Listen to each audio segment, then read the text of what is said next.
Hi and welcome back to my channel, or if you're new, hi and welcome to my channel. I'm continuing with the rising sign readings again for the month of November, and of course we're starting with Aries rising, and I like to usually do a bit of a rundown of what's going on in the skies astrologically before I get into the cards, if you haven't seen these before, these readings. I was very late with October's readings, and I think it's because the eclipses kind of threw me a bit. I think especially the full moon eclipse last month, or in October, was because it was in Aries.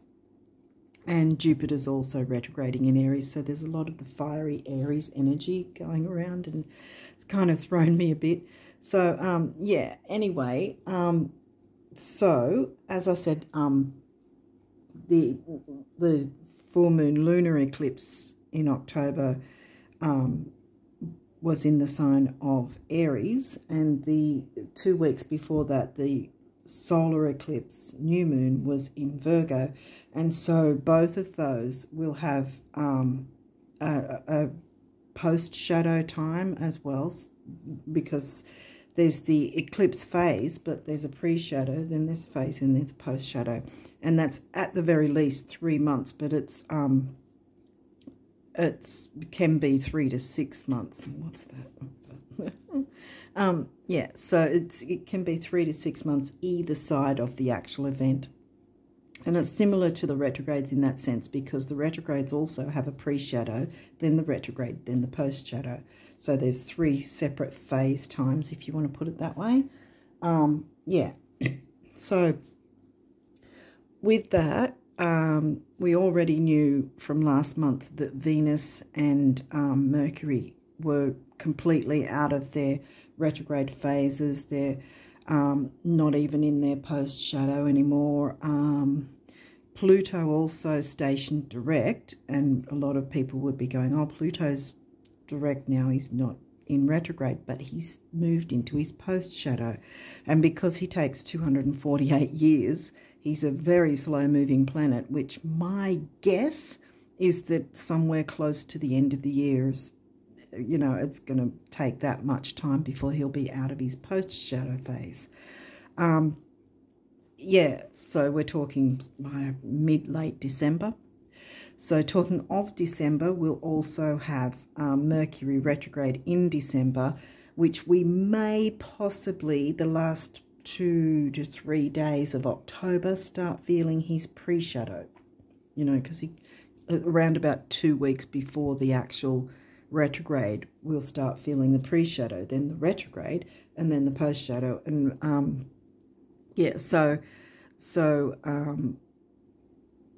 he's going to be retrograde in December on the 13th, I think. So the last few days of November we'll probably start, the last 2 to 3 days, we might start feeling the effects of Mercury retrograde. He's going to be retrograding in Sag, but the mainstream tropical will say that he's retrograding in Capricorn. If you work with the topocentric true sidereal system, you'll see the actual size of the constellations, and you look up through a telescope, you'll see that Mercury will be in Sag, retrograding in Sag, not in Capricorn further along. Because the tropical mainstream astrology chops it into neat 30-degree sections, but that's not how the sky is. Anyway, so that's going to happen in December, and like I said, probably the last 2 to 3 days of November, we're going to possibly start feeling the pre-shadow effects of the Mercury retrograde in Sag. But we'll definitely, from 1st of December, be feeling the pre-shadow, because he's retrograding on the 13th of December.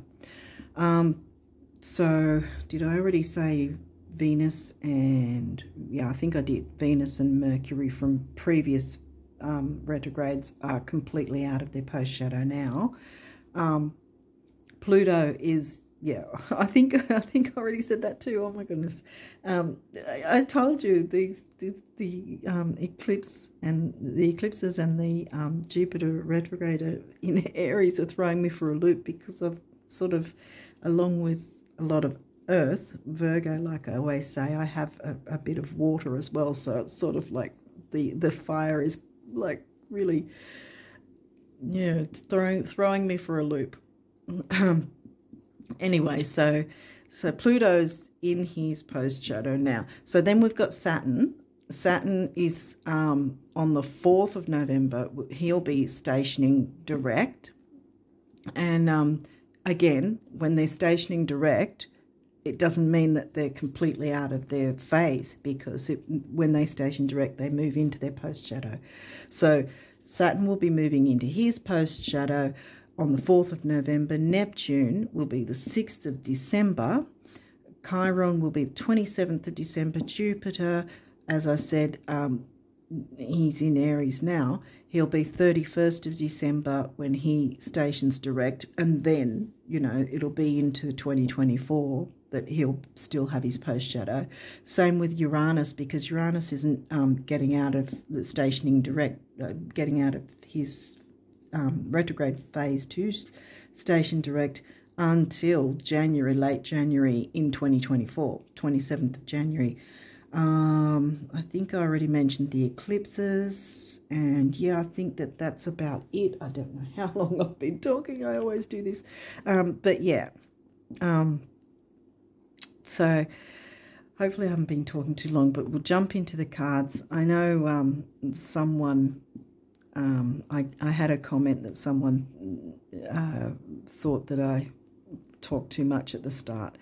And, you know, I think because of all the fiery Aries energy, I just sort of thought, you know what, I don't want to care, because if people don't like that, then they can cut further in, like, you know, 8 to 10 minutes, the first 8 to 10 minutes of the video, and then jump into the maybe I'll start putting timestamps. I don't know.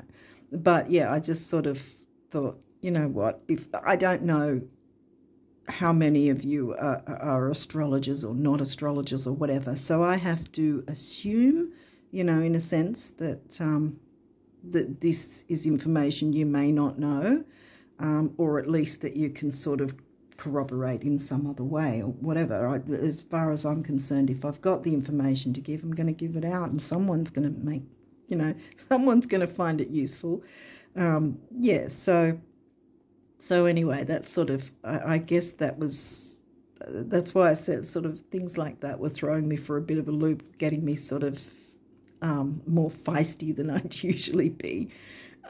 Yeah, so let's get going with your reading, Aries rising. And again, if this doesn't fit, I think because I put it in the description box.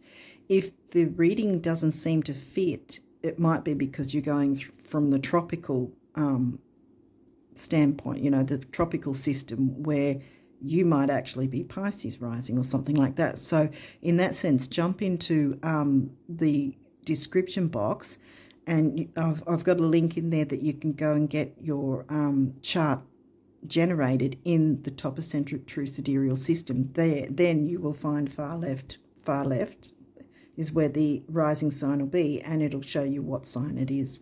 And that way you'll know which rising sign you actually have, and then you can check that reading and see if that fits more. Anyway, again, sorry I've been waffling, but, you know, part of me, when I saw that comment, I thought, you know what, I really, it makes me feel like I want to waffle longer just because someone's whinged at me, you know, kind of. I think if you are Aries rising, hopefully you can understand where I'm coming from. But yeah, anyway, let's get into your reading. 4th house.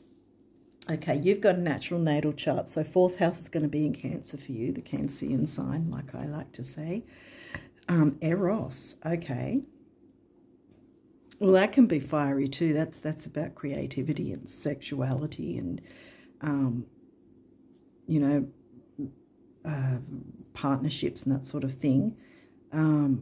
not as much as, say, Venus, Taurus and Libra. But, yeah, it's sort of quite a powerful, strong asteroid, Eros. Mercury, well, like I said, Mercury's not retrograde, so Mercury's going to be quite helpful at the moment. Oh, goodness sake, I forgot to check where Mercury is. I think, well, if he's retrograding in Sag, he might be maybe, oh, I don't know if he's passed into, you know, that, I don't know, I'll sorry I didn't check before I jumped into the reading, but yeah, I can't remember where he is. I think he's in Virgo, maybe, or possibly Libra. Virgo. I don't know. See, I'm just completely thrown with this Aries energy. Waxing crescent moon. Waxing meaning moving towards the full moon. See how we've got the new moon, but we're moving towards the full moon. So new moon's hit, and then a few days after it, heading towards, when you've got that first bit of the crescent coming through, heading towards the full moon. So we're looking at that. That's a 3-day window, by the way, after the new moon. So around about a 3-day window, which is good because it's new moon energy. So far we've got communication planet along with new moon energy bringing new in. I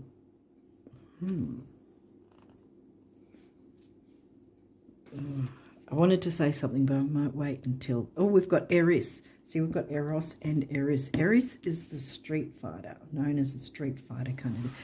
The asteroid that she'll speak up and speak out. She's the activist, you know, with the... what are they? Are they pickets or picards? Or what are they? You know, the placards, what are they called? Where people stand outside a building and then they hold the sign things and, you know, and protest and all that. That's Aries, standing up for the rights of others. Others being your family, all those who feel like family, because that's 4th house in Cancer. Because, again, like I said, you've got a natural natal, so wherever the house falls, that sign of that house will still... So you've got... For everyone else besides you guys, you've got 4th house Cancerian vibes, but you've got it covered by Cancerian, the Cancerian sign Cancer, as well, because you start with Aries rising, whereas any other rising sign, it's going to move around to different signs covering different houses, and that's where the people get a mix. Because say someone might have Leo covering the sign of Cancer, or they might have Sagittarius covering the sign, the house of Cancer. So it's Cancer themes with Sagittarius sign, for instance, or things like that. But you've got it doubled up. And again, 11th house is going to be in Aquarius for you guys. So we're talking, well, I just said those who feel like family, and this is about community, which again, you can have that family feel to the community vibe as well. I wonder if I can push these. Sorry to reach. I'm really trying to fight against this feisty vibe that's going. Oh, full moon. Okay, so you know what? I'm going to move it here because, see, it's moving towards in between these two will be the square. Like that would be half of the new moon, half of the full moon. So the square would happen and then the full moon. And this doesn't surprise me because, as I've said with the eclipses and how they've got that huge, at minimum, 3-month window either side of the eclipse events, right? And yet they're 2 weeks apart. So it's kind of this melding of both energies of new and full moon, you know? And I'm getting that with these as well. So you've got your new moon energy. That's still new moon energy because it's 3 days after it. And all leading up to the full moon is going to be new moon energy. And then you've got your full moon. So it's the melding of letting go, making tweaks, changes, and bringing in the new at the same time.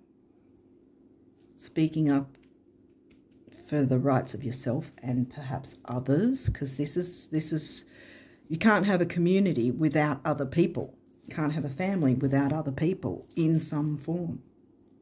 So communication's working for you. New moon energies come through first before the full moon.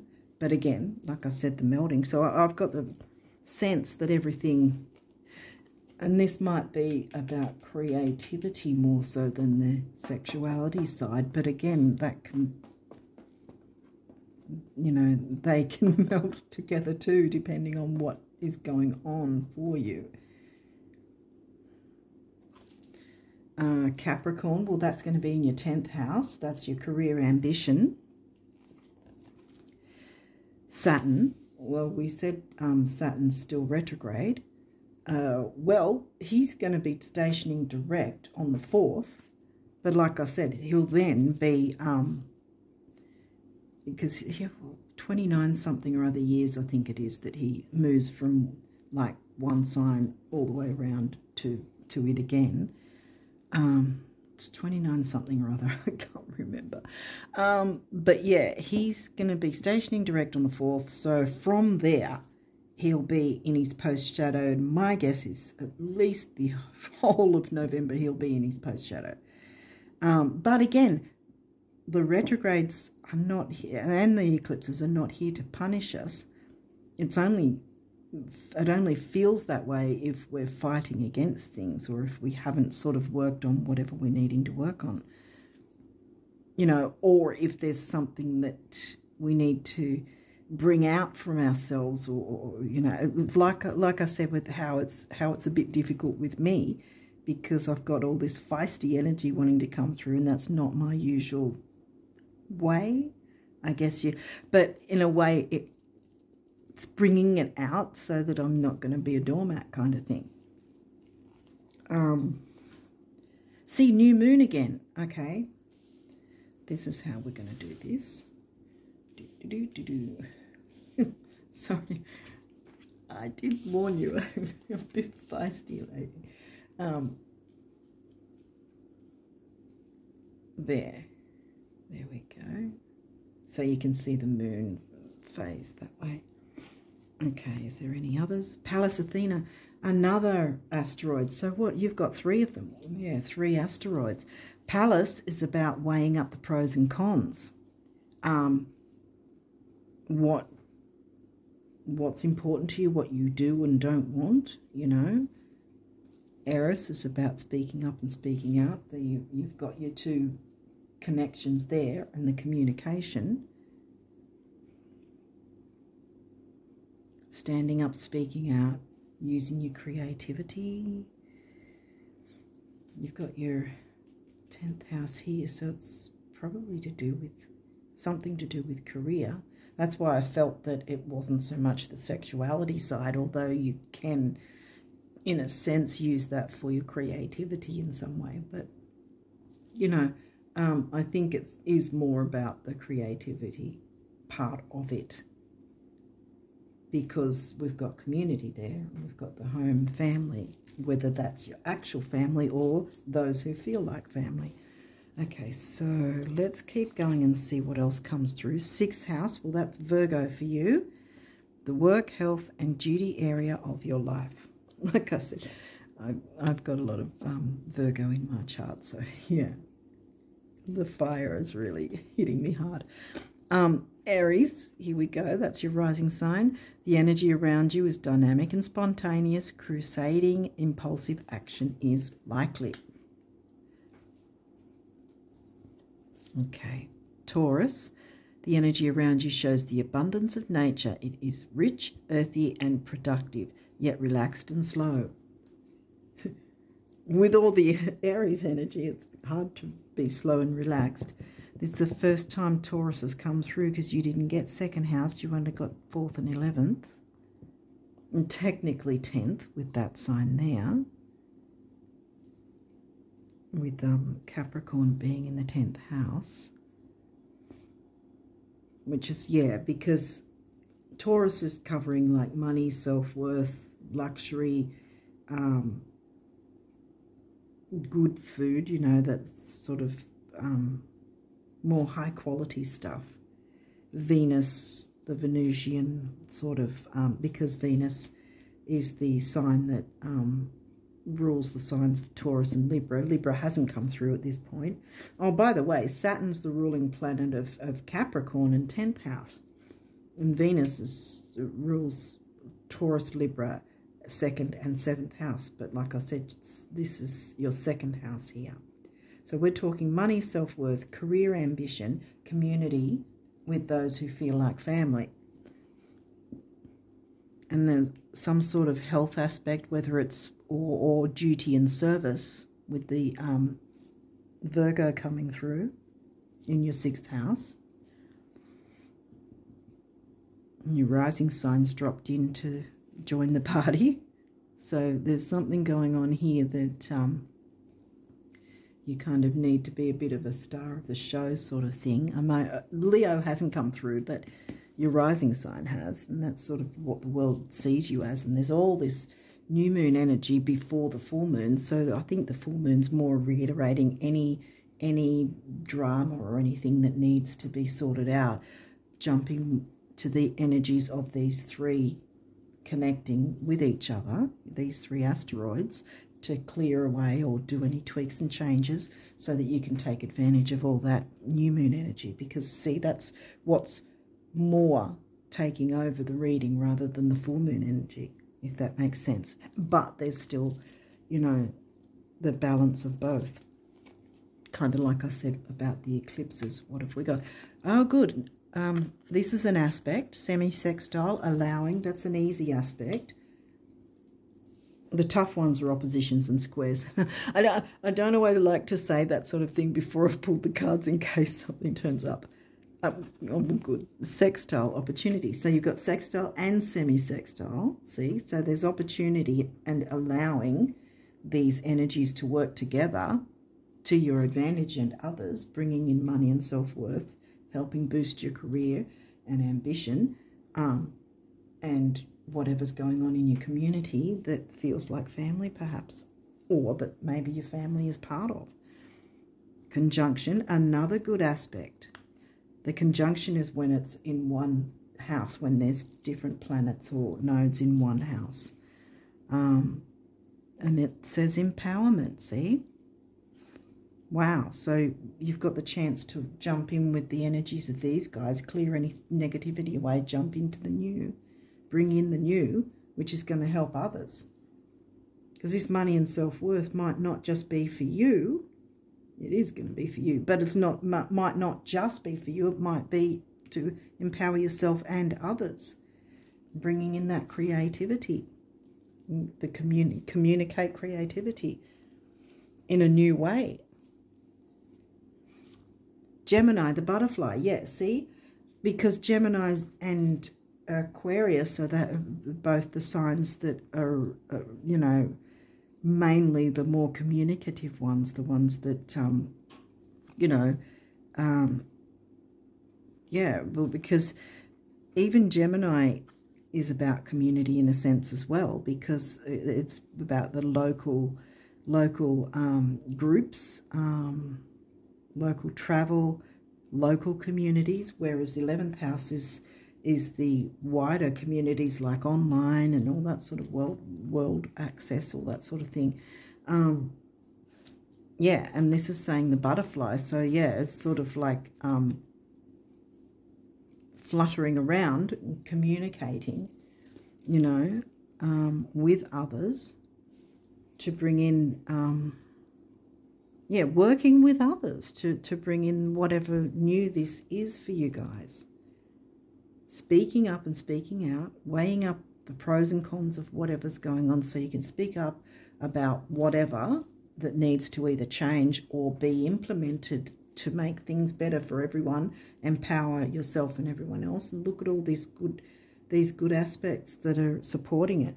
Okay, what have we got with these? These might have reversals, but we'll walk through that if there is. South node, okay, past. Well, that's upright. We're meant to move away from our south node. Okay, I get it. Okay, that's where this comes in, the full moon. letting go of the South Node. So don't let your past hold you back. Or anyone else's, whether it's holding them back or you. It's time to move. First house, arrival. Yeah, see, that's your rising sign. See, you probably have been held back. That's why this is upright and not in reverse, and this is reverse. Because you haven't been showing the world the real you. Jump into these energies. It's time to turn this around. I'm going to turn this around. I'm going to turn that. Because you've got the idea now. Moving away from the South Node, jump in and show the world what you've got to offer, because it's needed. Because empowerment is what's needed in November for you and others. Yeah. 7th house, here we go with relationships. I mentioned Libra before, but we hadn't got Libra or the 7th house until now. And Libra is in your 7th house. This is upright. So this is showing that whatever way you look at things and clear away things to move away from the South Node and towards the North Node for you and others, it's going to empower you and others. Money and self-worth, career and ambition, and Saturn's right next to, like I said, right next to Capricorn, because Saturn's the ruling planet of Capricorn. And Mars is your ruling planet, right? And Mars isn't going to be retrograde all this year. He's not in any post or pre-shadow, nothing. He's going to be like he's direct the whole year. It's not until I think it's late in 2024, or at least the second half of 2024, that Mars does go retrograde again. But right now he is direct, and therefore he's your ruling planet. And again, another support. See, Mercury's completely out of any shadow phase as well, and he's here supporting you too. See, empowerment is needed, the relationship, and Libra. The Libra sign isn't just about romantic relationships. It can be business partnerships, friendships, family, any type of relationship. And this is upright. This was upright to start with anyway. So you've got all these easygoing energies, and that's why I said that it seems like the new moon energy is the main focus, because you get rid of anything that's holding you back, or help others by empowering them to let go of some of their South Node issues, past issues, whatever. And that might be where the tweaking and changing goes in. Speak up, speak out for whatever's needed, and fix that, you know, because duty, service, health in various forms, not just physical health. It can be emotional health.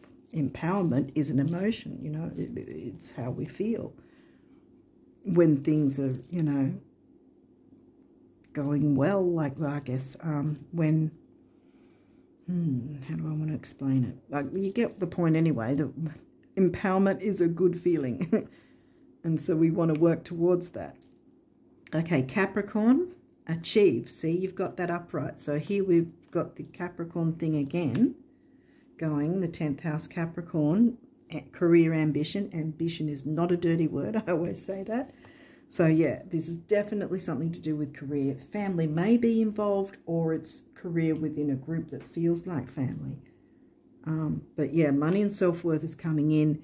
Empowerment. That's why I turned the South Node card, because I know you guys now know you're going to do that for yourself and possibly others as a knock-on effect. Not that you like make others do anything, but maybe by your own whatever you do, it might, what's the word for it? It might then have others see what you're doing, and then as a knock-on effect, they'll go, oh, okay, I probably should look at whatever and help myself out of whatever difficulty, you know, because this doesn't seem like it's a because, see, there's all these easy energies, and the whole three. There's no square, there's no opposition.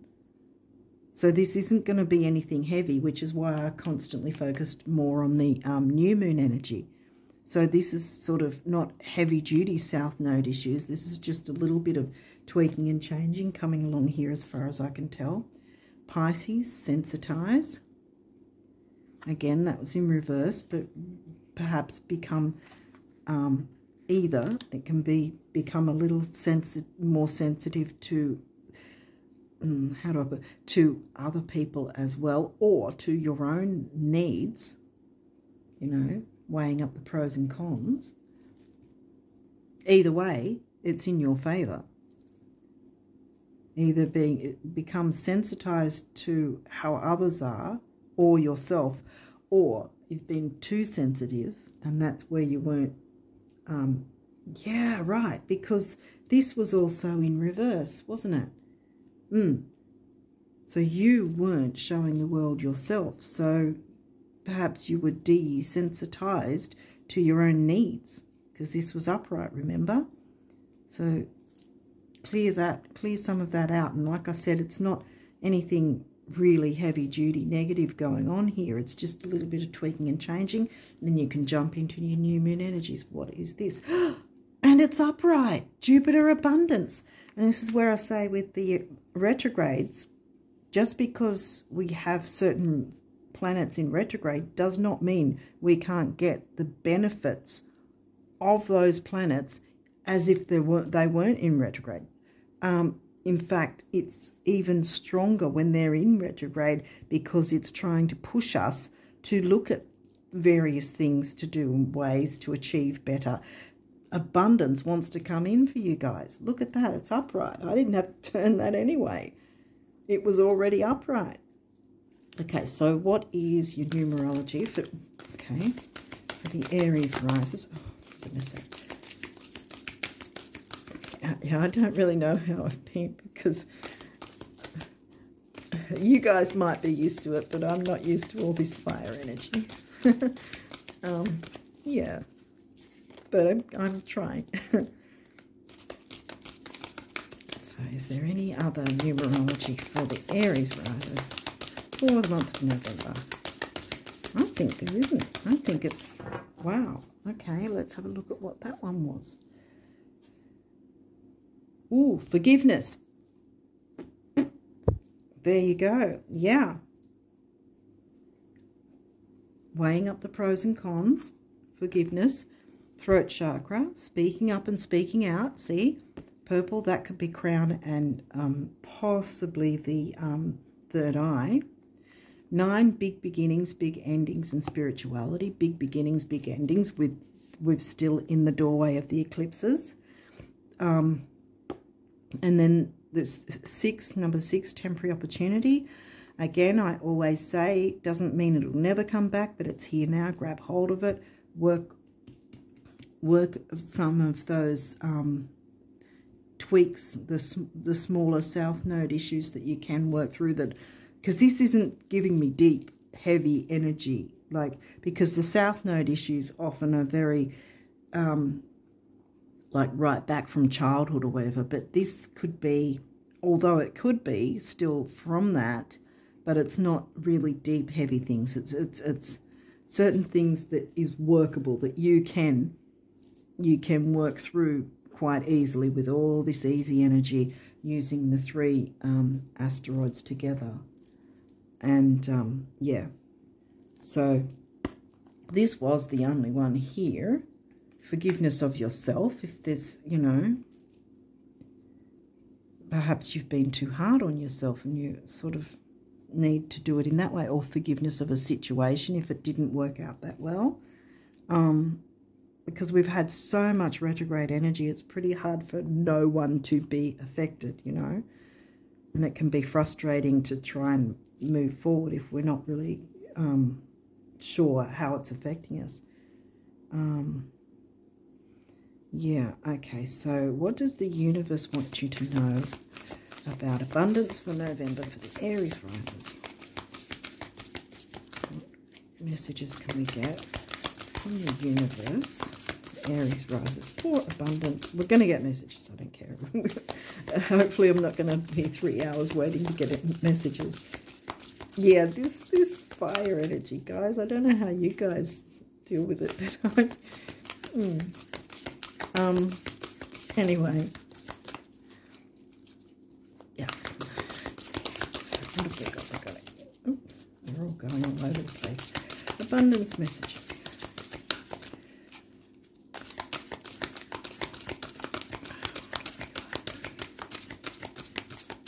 Abundance messages for. All right. You want that one too? Okay. Aries rising. Is there any more? Yes. Okay, I think that's it. I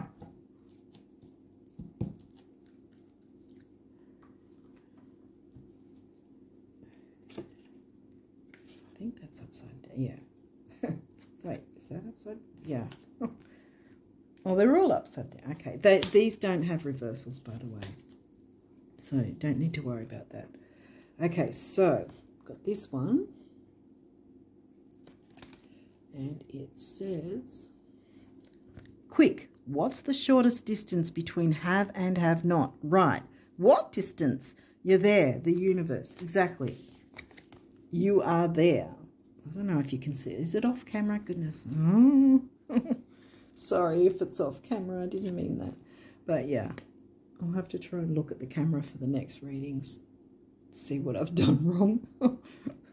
Anyway, it is what it is. Hopefully you've been able to see most of the cards, if not all of them, hopefully. Every single day I'm pressing out and reeling in the abundance you're making room for in your life as I observe everything you think, say, and do. Yeah, I'm not so fond of the reeling in part, pressing my heart out, the universe. Yeah, so thoughts become things. How's your thinking? That might be the South Node thing. See, that's why I was saying I didn't get the feeling, because of all these easy aspects, I didn't get the feeling that it was going to be anything heavy duty. I think it's just a way of thinking to get your mind into the mode of you are deserving of this abundance. This abundance, well, I'm going to put it up here. Empowerment, abundance. It wants to come through for you guys. Yeah, because I think they're off camera. Oh, that's so annoying. I have so much Virgo. It's not really. Yeah. Anyway, next one says, the secret to getting rich is knowing that you already are and then acting like it. Do tell me, who manages your assets and those gems? Are they real? See you in Cairns, the universe. Yeah, so this is again, I think you've got your marching orders, so to speak, in a sense, because it's just a matter of clearing your thinking. If there's any negative thinking, yeah, weighing up the pros and cons. What is your thought process? Are you somehow focusing on what you don't have or what hasn't worked? Because by default, by us doing that, I mean, this is where maybe you can forgive yourself for that. We all do it, you know, no matter what sign we are.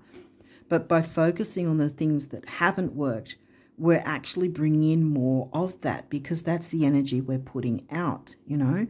And so you want to be getting this energy coming back to you, not the extra things to add on to your South Node.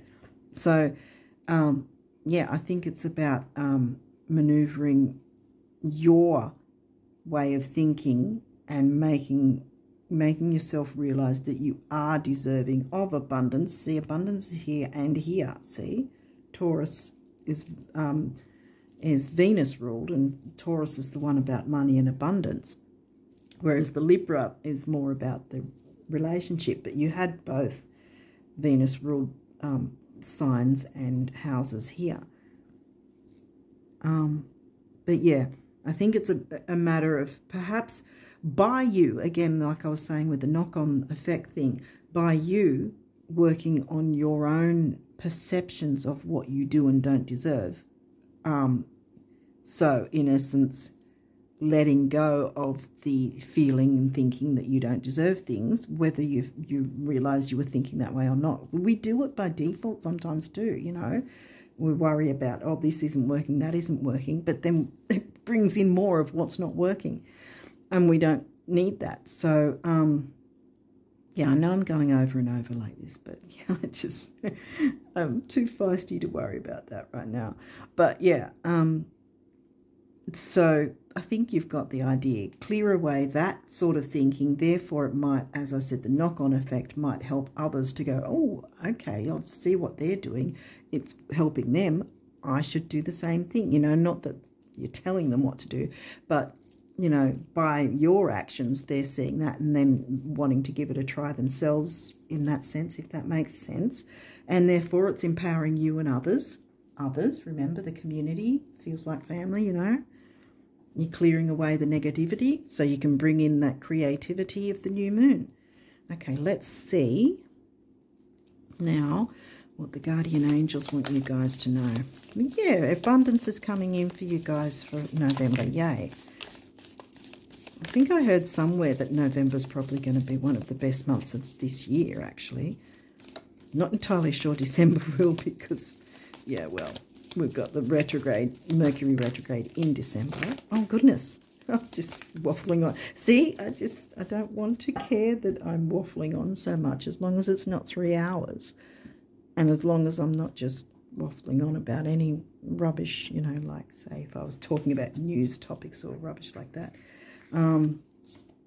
But, yeah.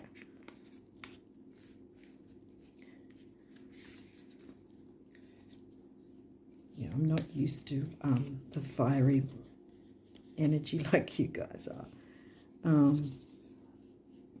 But I'm going with it. I'm not hating it, but I'm going with it. Yeah. You guys are better at it, obviously, than I am. But forgiveness of the situation, of whatever was not working, because things are going to work out for you. Guilt. You do not need another's approval to feel worthy of love, regardless of what you've done or what you think you've failed to do. From your soul's perspective, there's neither right nor wrong. Every experience in life is here to help you expand your awareness of love so that you may embrace ever greater spheres of wisdom. You've done nothing wrong. Yes, done nothing wrong. Don't sit in that worry. Don't sit in that, you know, because that's going to not move that south node, because you need to move towards your north node. That's the thing. We all do. All signs do. No one's exempt, let's put it that way. So you don't need to add to your south node. You need to take away from it. You need to move away from it. Prayer. Dear guardian angel, help me to believe that all is possible through love. Help me manifest my dreams, you know, abundance, and live an inspiring and fulfilling life. See, again, abundance. Help me to feel God's presence in every moment. I said present. There you go. You give yourself a present.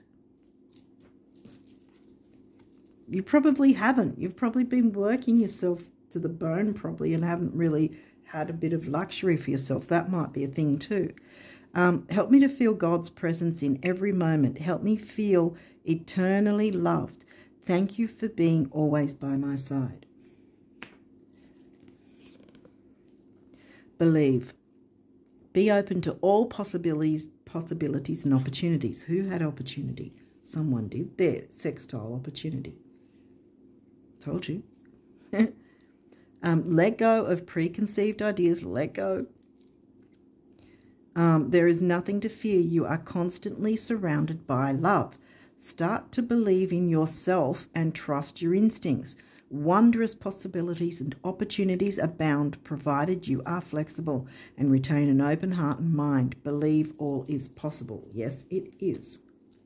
You got the abundance card upright. Of course, it's that opportunity. Wondrous possibilities. Here we go again. Didn't it say something about wondrous possibilities? Yeah, it did. And opportunities abound. Wondrous possibilities and opportunities await you. Stop dwelling on past mistakes, see? Surrender the past lovingly. Again, surrender. Full moon. There's your full moon. Get rid of that. That's the easy energy, I think, because, well, how do I put it? In not so much easy, but it's the lesser of what's going on in this reading, because there's more emphasis on the new moon, which is the good, abundant energy that you want to work with. Stop dwelling on past mistakes. Surrender the past lovingly with your South Node and the full moon energy. Surrender the past lovingly. There is nothing to regret. All is always in perfect and divine order. Everything that you've ever experienced has helped you in some way. The past is behind you. The path ahead is clear. Move forward joyfully and fulfill your heart's desire. Yes. Gratitude. Thank you. This is a heartfelt thanks to you from someone you recently helped in some way. I, your guardian angel, also wish to thank you for the unconditional love you emanate to the earth, humanity, and those around you. Thank you, thank you, thank you. You are eternally blessed. May peace, grace, and love forever guide you along your sacred path. Absolutely. We're nearly there, guys. I don't know how long it's been, but yeah. Star. Believe in yourself. Here we go. We had one of those earlier, believe in yourself thing. Yeah, believe in yourself. You are a wonder of creation. Wash away all fear and discover you are a shining star. Yes. See, look, there's the star right there. Boom. Got a bunch of stars around you. You are a shining star. Allow all around you to just be. Let go of trying to control life, for the light of your soul will guide you always towards love. Remember, stars are born through explosions of love. Love illuminates all things. Never forget, you are truly a shining star. Yes. Be the star and be the butterfly. And this is and cross-pollinate, I want to say as well, like, you know, communicate with others, like Gemini. Positive outcome. This is the last card. Yay, again. See, you've got your abundance and a positive outcome. No need to stress and worry. You've only got some small tweaks to make before you can jump into the new moon abundant energy. So there's nothing difficult here. At this very moment, you are sowing the seeds of your future through your thoughts, feelings, beliefs, and attitudes. Whether through love, fear, or indifference. Fear can be Saturn as well in the negative. But whether through love, fear, or indifference, you are always creating something. So remember to keep your thoughts, beliefs, and attitudes possible. Okay, I said possible for a reason. What's that? Okay, I'll come back to that. Keep your thoughts, beliefs, and attitudes positive, and you will create a positive outcome. Where do I want to put this guy? Here, I guess. So possible. It is possible. What are your thoughts? You know, it is possible because you know what to do now. I've already, you know, you know how I go on. But yeah, change that thought pattern because it's been bringing you down by the look of it. Forgive what was in the past, you know, forgive yourself, forgive others perhaps, or the situation, or any situation that was going on that wasn't really great. Forgive that, let it go, because you've got too much good energy moving forward. Remember, the three good aspects coming through. Abundance coming through. The universe wants you to get your focus, you know, get your focus right. Jump in with that temporary opportunity right now, and you can clear some of those easier South Node bits and pieces. We've all got easy and hard bits and pieces from the South Node. But yeah, you can then move closer towards your North Node that way and jump into all these other newer energies and bring in the new with others. Okay, and on that note, I wish you all the best of luck for November, and until next time, bye for now.